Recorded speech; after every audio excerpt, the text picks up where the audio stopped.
الحمد لله رب العالمين والعاقبة للمتقين والصلاة والسلام على سيد الأنبياء والمرسلين وعلى آله وأصحابه الطيبين الطاهرين أما بعد فأعوذ بالله من الشيطان الرجيم بسم الله الرحمن الرحيم قال النبي صلی اللہ تعالی علیہ وآلہ وسلم من بنا للہ مسجدا بنا اللہ له بیتا فی الجنہ او کما قال علیہ الصلاة والسلام غوث اعظم بمنی بے سرو ساما مدد قبل دی مدد کعبہ ایما مدد بگردہ بے بلا افتادہ کشتی مدد کن یا معین الدین چشتی۔ جس طرح سے پڑھاؤں بلند آواز سے میرے ساتھ پڑھیں۔ الصلاۃ والسلام علیک یا رسول اللہ، الصلاۃ والسلام علیک یا نبی اللہ، الصلاۃ والسلام علیک یا حبیب اللہ وعلی آلک واصحابک یا نور اللہ صلی اللہ تعالی علیہ وسلم۔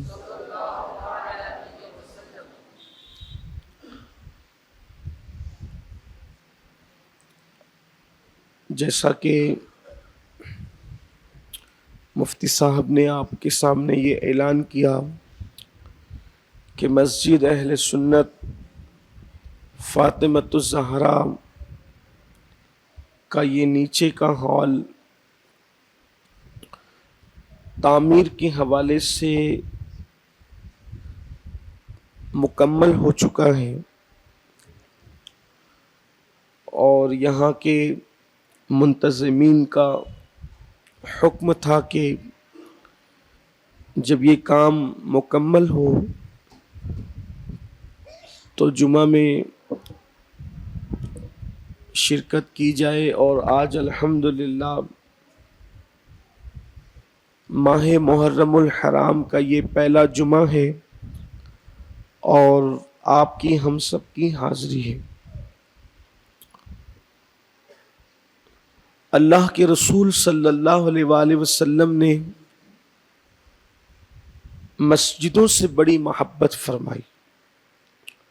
اللہ کے رسول علیہ السلام کو مسجد سے بہت پیار تھا، اور اصحاب کرام کو بھی مسجدوں سے بہت پیار تھا، اور اہل البیت حضور علیہ السلام کی آل اطہار کو بھی مسجدوں سے بہت پیار تھا۔ اولیاء کاملین کو بھی، اہل اللہ کو بھی مسجدوں سے بہت پیار تھا، بلکہ اللہ کے رسول صلی اللہ علیہ وآلہ وسلم نے فرمایا جب کسی کو کثرت سے مسجد میں آتا جاتا دیکھو، جب مسجد میں کسی کو کثرت سے آتے جاتے دیکھو، اس کے ایمان کی گواہی دے دو۔ یعنی مسجد میں کثرت سے آنا جانا یہ ایمان کی نشانیوں میں سے ایک نشانی۔ خود آپ دیکھیں کہ ہمارے آقا و مولا مصطفیٰ جان رحمت صلی اللہ علیہ وآلہ وصحبہ وبارک وسلم کا زیادہ تر وقت مسجد میں گزرتا تھا۔ باہر سے اگر وفود آ رہے، قافلے آ رہے ہیں، ان سے ملاقات بھی مسجد میں ہوتی، کوئی مقدمہ آیا اس کا فیصلہ بھی مسجد میں ہوتا ہے، صحابہ کرام کو تعلیم بھی مسجد میں دی جاتی ہے۔ یعنی مسجد دور رسالت مآب صلی اللہ علیہ وآلہ وسلم میں صرف نماز پڑھنے پڑھانے کے لیے نہیں تھی، ایک مسجد تھی، وہی خانقاہ بھی ہے گویا کہ، وہی درسگاہ بھی ہے، وہی عدالت بھی ہے، وہی ایک عظیم یونیورسٹی بھی ہے. یعنی مسجد کے اندر ہی سارے کام انجام دیے جاتے تھے. وفود سے ملاقات بھی مسجد کے اندر ہو رہی ہے. آج مسلمانوں کا وہ رشتہ جو مسجد سے ہونا چاہیے وہ نظر نہیں آتا، بلکہ انسان کو سکون گناہوں کے اڈے پر تو آدمی تلاش کرتا ہے، مگر مسجد میں وہ سکون تلاش نہیں کرتا. حالانکہ اللہ کے رسول صلی اللہ علیہ وآلہ وسلم فرماتے ہیں کہ سب سے بہترین جگہ اگر روئے زمین پر کوئی ہے تو اللہ کے نبی علیہ السلام نے فرمایا وہ مسجد ہے. فرمایا سب سے بدترین جگہ زمین کی بازار ہے اور سب سے بہترین جگہ روئے زمین پر مسجد ہے. اب آپ دیکھیں کہ ہم بازار کتنا جاتے ہیں اور مسجد میں کتنا آتے ہیں. اب بازار میں ہمیں کتنا مزہ آتا ہے اور مسجد میں ہمارا کیا حال ہے.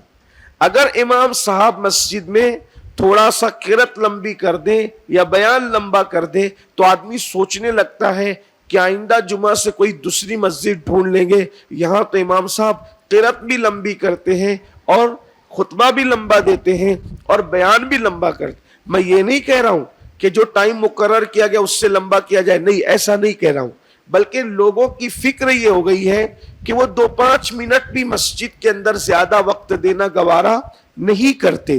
حالانکہ آپ دیکھیں صحابہ کرام کو، ہمارے یہاں تو جمعہ میں لوگ خطبے تک آتے رہتے، بلکہ جمعہ کے دن بھی کسی کی ایک رکعت چھوٹ جاتی. یہ حال ہے. لوگ تنخواہ بھی دیر تک کرتے رہتے ہیں، اور اب مزدوروں کا بھی اور سیٹھوں کا بھی یہ حال ہے کہ جہاں سب سے آخری میں جماعت ہوگی وہاں بھیڑ زیادہ ہو، یعنی جلدی کوئی آنا ہی نہیں چاہتا. حالانکہ حدیث پاک کا مفہوم ہے کہ جب جمعہ کا دن آتا ہے تو آسمان کے فرشتے زمین پر اترتے ہیں اور بستی میں یہ اعلان کرتے ہیں جمعہ میں ذرا جلدی آنا، جمعہ میں ذرا جلدی آنا، جمعہ میں ذرا جلدی آنا. فرشتے کہتے ہیں، اور وہ ہماری آمد سے پہلے مسجد کے دروازے پہ فرشتے آ کر کے موجود ہوتے ہیں، اور جو جس طرح سے مسجد میں آتا ہے اللہ ترتیب اس کا نام وہ درج کرتے، اور یہ نام لکھنے کا سلسلہ خطبہ شروع ہونے سے پہلے تک جاری رہتا ہے. اسی لیے صحابہ کرام کی یہ عادت تھی، وہ کوشش کرتے تھے کہ فرشتوں کے رجسٹر میں سب سے پہلا نام کسی کا ہو تو میرا نام. اور ہم لوگ سوچتے ہیں ابھی تو اذان نہیں ہوئی، ابھی اذان پہلی ہوئی، ابھی دوسری ہونی باقی ہے. یہ شیطانی چکر ہے. کم سے کم جمعہ کے دن پہلے آؤ. ایک مرتبہ فاروق اعظم رضی اللہ تعالیٰ عنہ نے سوچا، دیکھو صحابہ کو مسجد سے کتنی محبت، رسول پاک سے مسجد کی محبت آپ نے سماعت کی، صحابہ کو کتنی محبت تھی. فاروق اعظم نے سوچا کہ جمعہ کے دن پہلے صدیق اکبر آتے ہیں، اب جمعہ کے دن میں ان کو پہلے نہیں، ان سے پہلے میں آؤں گا. پھر آئے تو دیکھا صدیق اکبر پہلے، اس سے اور پہلے آئے تو بھی دیکھا صدیق اکبر پہلے، اس سے اور پہلے آئے تو بھی دیکھا صدیق اکبر پہلے، اور پہلے آئے تو دیکھا مسجد میں کوئی نہیں. خوش ہو گئے، چلو آج تو مسجد میں جمعہ کی نماز کے لیے سب سے پہلے آ گیا.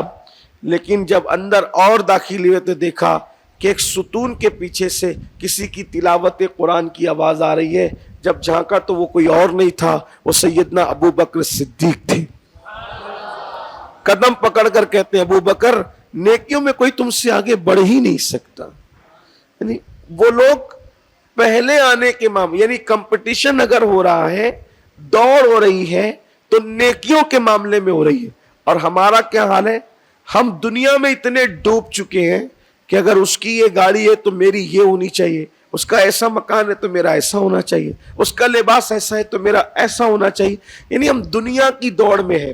حالانکہ میرے بھائیوں، میں یہ نہیں کہتا کہ نہ کرو، دنیا کے لیے بھی کرو، لیکن کچھ آخرت کے لیے بھی تو کرو. مریں گے تو سب یہیں چھوڑ کے جائیں گے. ہمارے باپ دادا گئے یہیں چھوڑ کے گئے، ہم بھی یہیں چھوڑ کے جائیں. ہماری آنے والی نسلیں بھی، دیکھو دنیا سے کوئی کچھ آج تک لے کر نہیں گیا. دنیا میں انسان لے کر تو آیا ہے، لیکن انسان دنیا سے لے کر نہیں گئے. آپ کہیں گے کیا لے کر آیا ہے؟ دنیا میں انسان آیا تو کم از کم وہ ایک آس لے کر کے آیا، اپنی قسمت لے کر آیا، اپنی تقدیر لے کر آیا، یہ ملے گا، یہ ملے گا، یہ ملے گا. لیکن جانا کس پر ہے؟ غور کریں. ہم نے مکانات بنائے، دکان بنائی، اچھے کپڑے سلا کر کے رکھے، اچھی گاڑیاں خریدی، لے کر کیا جانا ہے؟ جو لے کر جانا ہے اس کے لیے کوئی فکر نہیں، اور جو کچھ نہیں لے کر کے جانا اس کے لیے بہت دوڑ دھوپ ہے. ہم سے بڑھ کر نادان کون ہے؟ آج علماء کے ناصحین کی واعظ و نصیحت ہمارے دلوں پر اثر نہیں کرتی، لیکن جس دن روح نکلے گی اور موت سے آنکھیں بند ہوگی، اس دن سوائے پچھتانے، رونے، گڑ گڑانے اور آہو بوکا کرنے کے ہمارے پاس کوئی چارہ نہیں ہوگا. ہم نے کیا تیاری کی ہے؟ مسجدوں میں دل نہیں لگتا، ذکر اذکار ہماری زبانوں پر نہیں، درود شریف ہماری زبانوں پر نہیں، اللہ کی تسبیح و تحلیل ہماری زبانوں پر نہیں، نماز کے لیے ہمارے پاس ٹائم نہیں. جمعہ کے دن مسجدیں بھری ہے اور 5 وقت میں خالی ہے، تو نمازی آسمان سے اترتے جمعہ کے دن یا زمین سے نکلتے؟ یہی محلے کے لوگ ہیں، یہی پبلک ہے، یہی عوام ہے. پھر جمعہ میں تو آپ آ رہے ہیں، 5 وقتہ میں آپ کہاں ہیں؟ فجر میں کہاں ہیں؟ اگر بستی کے سارے لوگ مسجد میں نماز پڑھنے کے لیے آئے تو جیسے جمعہ میں جگہ نہیں ملتی، انشاءاللہ ویسے فجر میں بھی مسجدیں بھری رہے گی. لیکن مسلمانوں کو کیا ہو گیا؟ جیسے ہم پہ جمعہ فرض ہے ویسے ہی 5 وقتہ نمازیں بھی فرض. اللہ نے ہم پہ فرض کیا ہے. صحابہ کرام فرمایا کرتے تھے کہ ہم رسول اللہ صلی اللہ علیہ وآلہ وسلم کے ظاہری دور میں مسلمان اور کافر کے درمیان فرق کرتے تھے تو نماز سے کرتے تھے کہ جو نماز پڑھتا ہے وہ مسلمان ہے. ہمارا کیا حال ہے میرے بھائیوں؟ تو عرض کر رہا تھا کہ صحابہ کو مسجد سے اتنی محبت. پھر اہل البیت کو دیکھیں. آج اگر ہمارے گھر میں کچھ ہو جائے، کوئی ناخوشگوار واقعہ ہو جائے، تو ہم سوچتے ہیں کہ چلو چل کر کے کہیں بیٹھتے. آپ بھی کبھی سوچتے ہوں گے کہ چلو چل کر کہیں بیٹھتے. مثلا میاں بیوی میں بھی کوئی زگزگ ہو جائے، میاں بیوی کے اندر ہی کوئی زگزگ ہو جائے تو آدمی کیا کرے؟ کہیں نہ کہیں سوچے چلو یار کہیں بیٹھتے. شریف شوہر یہ ہے کہ کوئی زگزگ ہو گئی وہ گھر سے باہر نکل جاتا ہے. ہمارے یہاں بھی کوئی ہائی وے پہ جا کے بیٹھتا ہے، کوئی پہاڑوں پہ بیٹھتا ہے، ہوٹلوں پہ بیٹھتا ہے. ایک دن ایسا کچھ ہوا کہ سیدنا مولائے کائنات اور سیدہ مخدومہ فاطمۃ الزہرا کے درمیان، میاں بیوی کے درمیان کوئی بات ہو گئی. ہم اس کو جھگڑا بھی نہیں کہتے، نوک جھوک بھی نہیں کہتے، بس اتنا کہتے کوئی بات ہو گئی. کوئی بات بھی، مولائے کائنات گھر سے نکلے اور گھر سے نکلنے کے بعد سیدھا مسجد میں پہنچے. آپ دیکھیں، اس سے پتہ چلا کہ اگر میاں بیوی میں کچھ ہو جائے تو اس کو طول دینے کی بجائے اچھے اور شریف مردوں کی نشانی یہ ہے کہ وہ مسجد کا رخ کریں. اللہ پاک نے مسجد میں خصوصیت رکھی ہے. جس کے دل میں ایمان ہے اس کو مسجد میں بہت سکون ملتا. یہ ایمان کی نشانی ہے، مسجد میں سکون ملتا. مولا مشکل کشا کچھ ہو گیا تو مسجد میں چلے گئے. حضور علیہ الصلوۃ والتسلیم گھر آئے تو سیدہ سے پوچھا کہ تیرا چچا زاد کہاں گیا؟ تیرے چچا کا بیٹا کہاں گیا؟ یہ عرب میں اس طرح سے رشتے بیان کرنے کا عام محاورہ تھا. تیرا چچا زاد کہاں گیا؟ عرض کی یا رسول اللہ صلی اللہ علیہ وآلہ وسلم، میری جان میری روح آپ پر قربان، کچھ ایسی بات ہو گئی تو وہ گھر سے باہر گئے. اللہ کے حبیب علیہ السلام نے کسی سے کہا کہ ذرا دیکھو تو علی کہاں ہے؟ تو صحابہ کرام بھی مولائے کائنات کی افکار اور نظریات اور ان کی اپنے مزاج سے واقف تھے.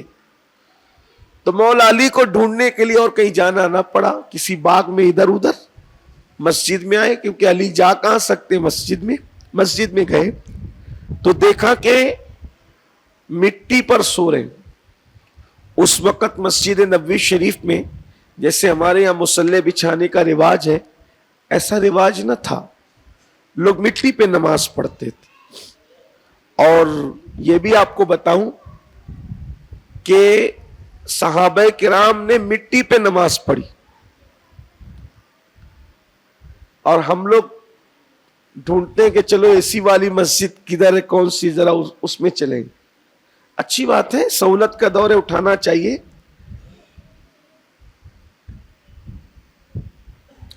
لیکن صحابہ کرام کی بات آئی نماز پڑھنے کی تو مجھے خیال آیا مسجد نبوی شریف کی چھت جو تھی وہ کھجور کی ٹہنیوں کی تھی,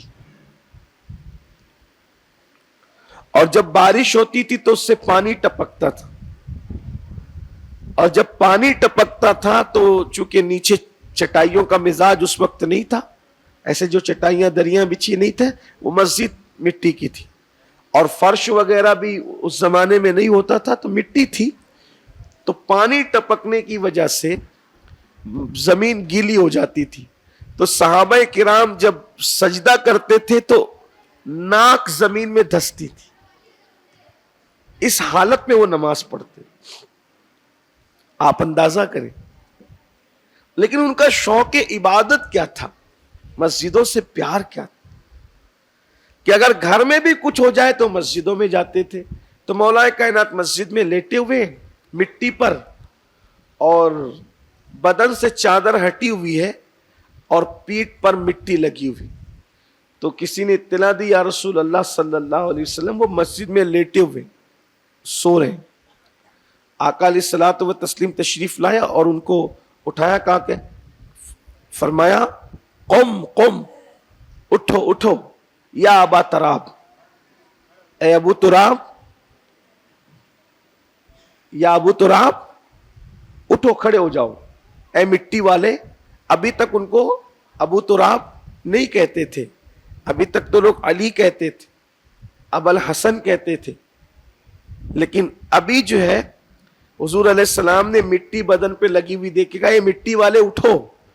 تو مولا کائنات مسکرا کے اٹھے, کہنے لگے کہ حضور علیہ السلام نے جب مجھے یہ کہا نا قم قم یا ابا تراب, اٹھو اے مٹی والے, تو اس دن سے مجھے اپنے نام علی سے زیادہ اگر کوئی نام پیارا ہو گیا تو وہ ابو تراب تھا. جب بھی مجھے کوئی ابو تراب کہتا تھا, مٹی والا کہتا تھا, تو مجھے بہت اچھا لگتا تھا, کیونکہ یہ لقب اللہ کے رسول علیہ السلام نے مجھے عطا فرمایا تھا. تو دیکھو مسجد سے محبت کتنی تھی مولا علی, اسی لیے اللہ تعالیٰ نے ان کو شہادت بھی دی تو مسجد کے اندر. سیدنا فاروق اعظم رضی اللہ تعالیٰ جو ہے وہ آپ پر بھی جو حملہ کیا گیا, مسجد کے اندر حملہ کیا گیا. پھر اس کے بعد آپ دیکھیں امام حسن اور امام حسین, ان لوگوں کا مسجد سے محبت کا معاملہ, یہ حضرات کا بھی زیادہ تر وقت مسجد میں گزرتا تھا. بلکہ اس دور میں مشہور یہ ہو گیا تھا کہ اگر حسنین کریمین کو تلاش کرنا ہے, دونوں بھائیوں کو اگر ڈھونڈنا ہے تو مسجد میں جا کر ڈھونڈو. خود حضرت امیر معاویہ رضی اللہ تبارک و تعالی عنہ ملک شام میں رہتے تھے. تو ایک شخص ملک شام سے مدینہ منورہ جا رہا تھا, مدینہ طیبہ جا رہا تھا.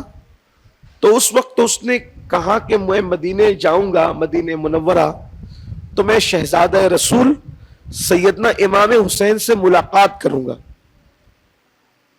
تو میری ملاقات ان سے کیسے ہوگی؟ ظاہر سی بات ہے جب آپ کسی بہت بڑے آدمی سے ملنے کا اشتیاق رکھتے ہیں, کسی بہت بڑے آدمی سے ملاقات کرنے کی تمنا رکھتے ہیں, تو ہم تجربہ کار لوگوں سے تو پوچھتے ہیں نا کہ ہم ان سے کیسے ملیں گے. اب اس وقت تو مسلمانوں کے بادشاہ حضرت امیر معاویہ تھے اور ان کا کوئی بندہ قریبی تھا. تو اس نے حضرت امیر معاویہ سے پوچھا کہ میں مدینہ شریف جا رہا ہوں, امام حسین سے اگر میں ملوں تو میری ملاقات کہاں ہوگی, اور میں نے ابھی تک ان کو دیکھا نہیں ہے. اگر میں ان کو دیکھنا چاہوں تو میں کیسے پہچانوں گا کہ یہی امام حسین ہے, یہی شہزادہ رسول ہے. تو حضرت امیر معاویہ نے کیا نشانی بتائی پتہ ہے؟ تم مسجد میں جاؤ گے نا، تم مسجد میں جاؤ گے تو ایک بندہ تمہیں بیٹھا ہوا ملے گا، سمجھ جانا وہی امام حسین. یعنی دیکھیے ان کو بھی اتنا یقین ہے کہ امام حسین کہاں بیٹھے ہوئے ملیں گے؟ مسجد میں. اور پھر اب اس سے امام حسین کی عظمت، کردار اور ان کے مرتبے پر بھی جو ہے وہ روشنی پڑتی ہے، بلکہ روشنی لی جا سکتی ہے. کہ دوسری بات جو بتائی، ایک تو یہ کہ وہ مسجد میں ملیں گے، نمبر 2 وہ مسجد میں ملیں گے اور پوری مسجد میں سب سے زیادہ وہ خوبصورت ہوں. یعنی کہ بڑے خوبصورت بھی تھے نا، اتنے خوبصورت تھے کہ علامہ عبد الرحمن جامی کہتے ہیں کہ جب وہ رات کی تاریکیوں میں گلیوں میں چلتے تھے تو ان کے چہرے کی روشنی سے گلیاں روشن ہو جاتی. بہت خوبصورت امام علی مقام امام حسین رضی اللہ تعالی. لوگوں کو یقین نہیں آتا، کچھ لوگ سوچتے ہیں کہ یہ کیسے ہو سکتا ہے کہ کسی انسان کے چہرے کی روشنی سے گلیاں روشن ہو جائے. تو میں کہتا ہوں کہ ہماری آنکھیں اس قابل نہ تھی، اس لیے ہمیں 15ویں صدی میں پیدا کیا گیا، 14ویں صدی میں پیدا کیا گیا. اللہ تعالیٰ سے دعا کرو کہ اللہ خواب میں وہ جلوہ جہاں نظر آئے تو پھر آپ کو پتا چلے گا کہ عبد الرحمن جامی جو کہہ رہے ہیں اس سے زیادہ اللہ نے امام حسین کو حسن عطا فرمایا. ظاہر سی بات ہے، خاندان نبوت ہے، نبی کے نور سے اللہ تعالیٰ نے ان کو وجود بخشا ہے. وہ ایک عظیم ہستیاں ہیں، رسول اللہ کے خون سے ان کا خمیر گوندا گیا ہے. تو حضرت امیر معاویہ کہتے ہیں ایک تو وہ مسجد میں ملیں گے، نمبر 2 وہ بہت خوبصورت ہے، اور نمبر 3 اگر ان کو پہچاننے میں پھر بھی دقت آئے تو دیکھنا سب سے زیادہ ادب اور احترام کے ساتھ لوگ جس کے سامنے سر جھکا کر بیٹھے ہوں گے سمجھ جانا وہی حسین ابن علی ہے. یعنی اس سے یہ بھی پتا چلا کہ وہ مسجد سے محبت کرتے ہیں، وہ خوبصورت ہیں. اور تیسری بات یہ کہ اہل مدینہ سب سے زیادہ اگر کسی کا احترام کرتے ہیں تو اس کا نام حسین ابن علی. لوگ ان کے ارد گرد حلقہ بنا کر ادب کے ساتھ بیٹھے ہوں گے. اور واقعی جب امام علی مقام کا دور تھا تو لوگ آپ کے ارد گرد جب مسجد میں بیٹھتے تھے تو ایسے بیٹھتے تھے کہ جیسے صحابہ کرام رسول اللہ کے درمیان بیٹھتے تھے کہ سر جھکا کر خاموش. ایسا لگتا تھا کہ اگر سر اٹھائیں گے تو پرندے اڑ جائیں گے، ان کے سروں پہ پرندے بیٹھے، اس انداز سے بیٹھتے تھے. ادب تھا ان کے درمیان. تو یہ محبت تھی امام علی مقام کی جو ہے وہ مسجد سے. اور سجدے سے جو محبت تھی وہ تو آپ اچھی طرح جانتے ہیں کہ آپ نے پورے سفر کربلا میں نماز نہیں چھوڑی، پوری زندگی آپ نے نماز نہیں چھوڑی، حتیٰ کہ جب آپ کا آخری وقت آیا تو آخری وقت میں بھی آپ نے نماز نہیں چھوڑی. کہتے ہیں کہ نماز کا وقت تھا، جمعہ کا دن تھا، یہی جمعہ کا دن تھا، نماز کا وقت تھا. امام علی مقام خون میں لہو لہان تھے اور آپ اللہ اکبر جب آخری وقت آیا تو آپ نے فرمایا کہ نماز کا وقت آ گیا ہے، اس لیے اب جنگ بند کر دی جائے. تو ان لوگوں نے جنگ بند نہ کی، لیکن امام علی مقام نے جب وہ نماز شروع کی اور نماز شروع کرنے کے بعد سر کو سجدے میں رکھا، اور جب سر سجدے میں رکھا تو حالت سجدہ میں آپ پر جو ہے وہ ایسا وار کیا گیا کہ سر مبارکہ کو تن سے جدا کر دیا گیا. اس سے امام علی مقام نے یہ پیغام دیا کہ ہمیں مسجدوں سے اور سجدوں سے کتنا پیار ہے. اپنی گفتگو کو اختتام کی طرف لے جاتے ہوئے میں یہاں بیٹھے ہوئے تمام نوجوانوں سے کہتا ہوں، امام علی مقام سے، اہل البیت سے، حضور کی آل پاک سے، حضور علیہ السلام کے اصحاب سے، خود حضور علیہ السلام سے ہم محبت کا دعویٰ کرتے ہیں. لیکن بڑی آسانی کے ساتھ ہر مسلمان کہتا ہے کہ مولانا میرے پاس ٹائم نہیں ہے، حضرت میرے پاس ٹائم نہیں ہے. آپ سے پوچھتا ہوں، مسلمان ہو کر یہ جملہ کہنا کہ نماز کے لیے ٹائم نہیں ہے، سوچو آپ مولانا کے سامنے تو عذر رکھ سکتے ہو، کیا مولا کے سامنے بھی یہ عذر رکھو گے کہ ٹائم نہیں تھا؟ اللہ نے پوچھ لیا ٹائم نہیں تھا تو تو کرتا کیا تھا؟ آپ سے پوچھتا ہوں ٹائم نہیں تو ہم کرتے کیا ہے؟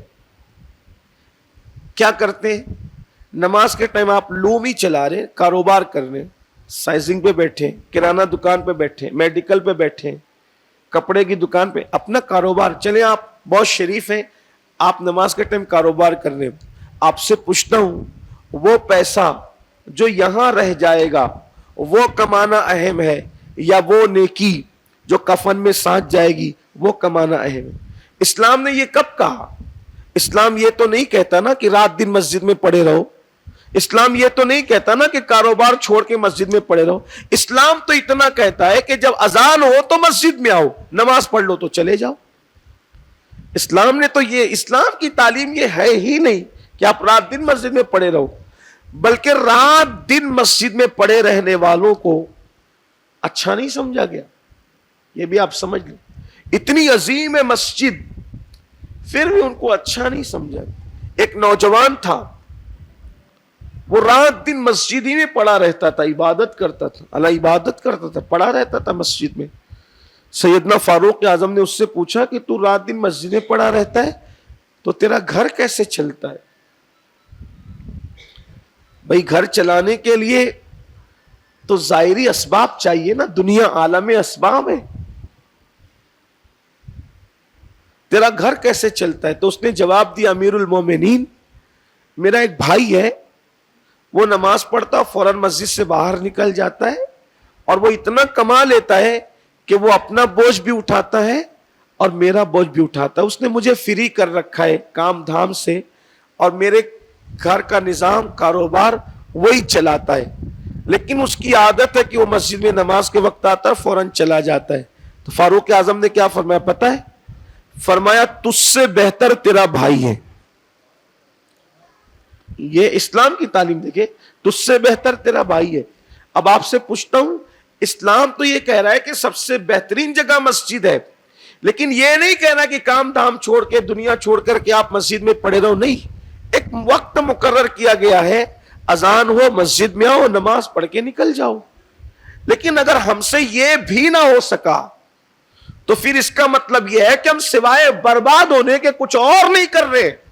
اللہ کے رسول صلی اللہ علیہ وآلہ وسلم کا فرمان دھڑکتے ہوئے دل سے سن لو، مسجدوں میں نہ آنے والوں اور بہانے بنانے والوں اور مسجدوں کو ویران کرنے والوں، کام دھام کے بہانے اللہ کی عبادت سے جی چرانے والوں، فجر میں نرم نرم گدوں پر پڑے رہ کر خدا کا سجدہ ترک کرنے والوں، اللہ کے حبیب علیہ السلام کے تیور ملاحظہ کریں، سید العالمین رحمت للعالمین خاتم النبیین کے تیور ملاحظہ کریں. اللہ کے حبیب علیہ السلام کے فرمان کا مفہوم ہے، آقا علیہ السلام ارشاد فرماتے ہیں جو نماز نہیں پڑھتا وہ قیامت کے دن فرعون کے ساتھ اٹھایا جائے گا. وہ جو نماز نہیں پڑھتا وہ قیامت کے دن جو ہے وہ قارون کے ساتھ اٹھایا جائے گا. جو نماز نہیں پڑھتا وہ قیامت کے دن امیہ ابن خلف کے ساتھ اٹھایا جائے گا. آپ دیکھیں 3 نام لیے اللہ کے رسول علیہ السلام نے، فرعون، حامان اور امیہ بن خلف. ٹھیک، بعض لوگوں نے قارون کا نام درج کیا، لیکن فرعون، حامان اور امیہ بن خلف 3 کے ساتھ. فرعون کون؟ جس کی سرکشی کی وجہ سے اللہ نے اس کو دریا میں غرق کر دیا، دریا میں ڈبا دیا.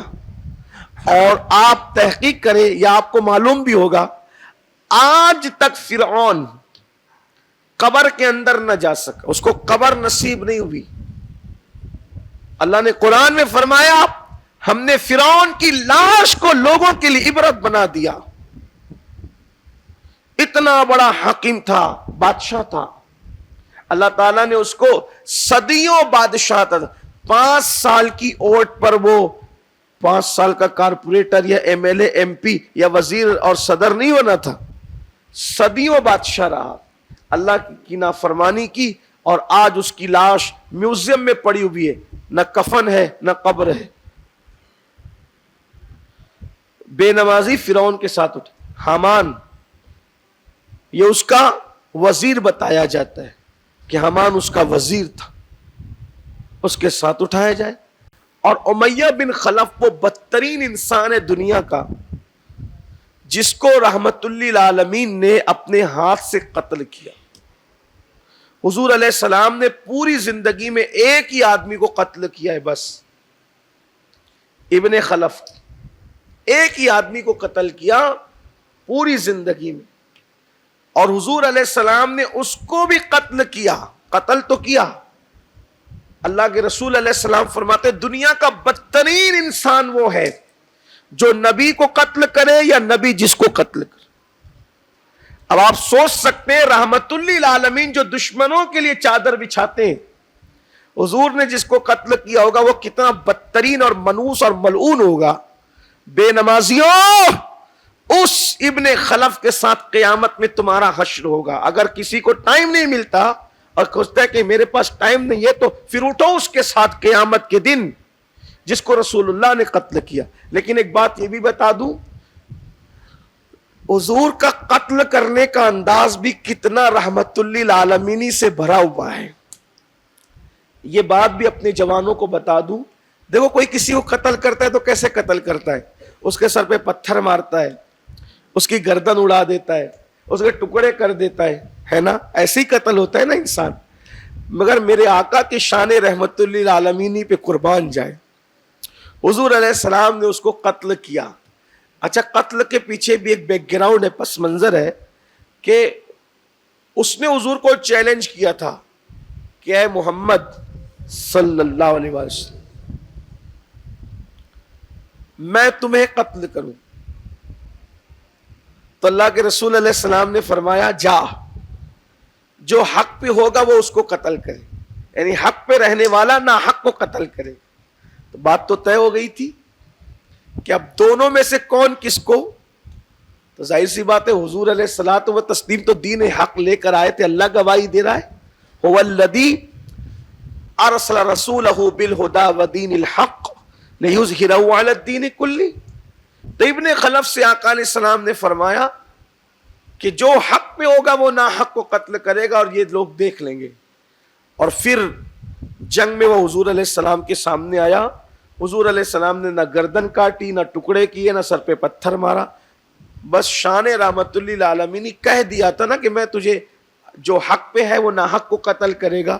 تو حضور علیہ السلام نے ایک نیزہ لیا اور نیزہ لے کر اس کو صرف چبھا دیا، بس چبھا دیا اس کو، کوئی نہ ہاتھ توڑا نہ پیر توڑا، کچھ نہیں، نیزہ لے کر چبو دیا تو پورے میدان میں تڑپتا پھرتا تھا صرف نیزہ چبھانے پر۔ یہ شان ہے میرے آقا علیہ السلام، یعنی دشمن کو قتل بھی کر رہے ہیں تو کتنا نارمل انداز ہے، کس قدر آسان سا انداز ہے، بس نیزہ چبایا اور وہ تڑپتے پھر رہا تھا، تڑپ رہا تھا بے چین۔ تو ابو جہل نے کہا کہ تو نامرد ہے کیا، تو عورت ہے کیا؟ انہوں نے صرف نیزہ چبایا اور اتنا تڑپ رہا ہے جیسے تجھے بہت زخم آیا، کوئی زخم تو تجھے دکھتا نہیں اور تو اتنا تڑپ رہا ہے۔ تو اس نے کہا تجھے نہیں پتا نیزہ چبایا کس نے، تجھے پتا نہیں نیزہ چبایا؟ وہ کہتا ہے واللہ انہوں نے تو نیزہ چبایا ہے، اگر وہ نیزہ نہ بھی چباتے صرف مجھ پہ تھوک دیتے تو بھی میں مر جاتا، صرف مجھ پہ تھوک دیتے نا غصے میں جلال میں تو بھی مر جاتا۔ تو حضور علیہ السلام نے ابن خلف کو قتل، دنیا کا ایک ہی بدترین آدمی، یعنی یہ کہ جو حضور کے ہاتھ سے قتل ہوا۔ اور آقا فرماتے ہیں صلی اللہ علیہ وآلہ وسلم جو نماز نہیں پڑھے گا قیامت کے دن اس کے ساتھ اٹھے گا۔ ڈر نہیں لگتا ہمیں؟ مرنا ہے، اللہ کو منہ دکھانا ہے، کہاں جائیں گے؟ دنیا برباد ہو گئی تو پھر کسی سے قرضہ لے کے اٹھیں گے، کسی سے مدد لے کے اٹھیں گے، پھر کامیاب ہو جائیں گے۔ آخرت برباد ہو گئی، کون مدد کرنے والا ہے؟ نہ ماں ہے، نہ باپ ہے، نہ بھائی ہے۔ اس لیے میری آپ سے گزارش یہ ہے کہ آج ماہ محرم شریف کا پہلا جمعہ ہے، مسجد کا افتتاح نو ہے، عہد کیجئے کتنے ہی مصروف رہیں، نماز کا وقت ہو جائے جلدی سے نماز پڑھیں۔ اگر آپ بہت بیزی ہے، بہت مصروف ہے، چھوڑیے مت، چھوڑیے مت، کتنی جلدی ہو کتنی مصروفیت ہو، کم سے کم فرض پڑھ لیجئے، لیکن ضرور پڑھیے۔ میں یہ نہیں کہہ رہا ہوں کہ سنتیں چھوڑ دیجئے، ایسا نہیں کہہ رہا ہوں، یہ کہہ رہا ہوں کہ نماز چھوڑنے سے بہتر ہے کہ کم سے کم فرض ہی پڑھ لیجئے، سنتیں بھی پڑھیے، لیکن چھوڑنے سے اچھا ہے کہ کتنی عجلت ہو، سفر ہو، یہ وہ ہو، فرض پڑھیے، نماز مت ترک کیجئے۔ کیونکہ میرے آقا علیہ السلام نے فرمایا من ترک الصلاۃ متعمدا فقد کفر، جس نے جان بوجھ کے نماز چھوڑ دی وہ کفر کی حد تک پہنچ گیا، اس نے کافروں جیسے کام کیا۔ اس لیے نماز کی، اور ایک وقت کی نماز کے لیے 10 منٹ سے زیادہ کا ٹائم نہیں لگتا۔ میں آپ کو یہ بھی نہیں کہتا کہ آپ آ کر مسجدوں میں بیٹھ جائیں، گھنٹوں وظیفے کریں، اگر اللہ توفیق دے تو کریں، لیکن کم سے کم بحیثیت مسلمان 10 سے 15 منٹ کا ٹائم ہر نماز میں نکالیں، عہد کریں۔ اللہ تعالیٰ سے دعا ہے اللہ ہم سب کو توفیق عطا فرمائے۔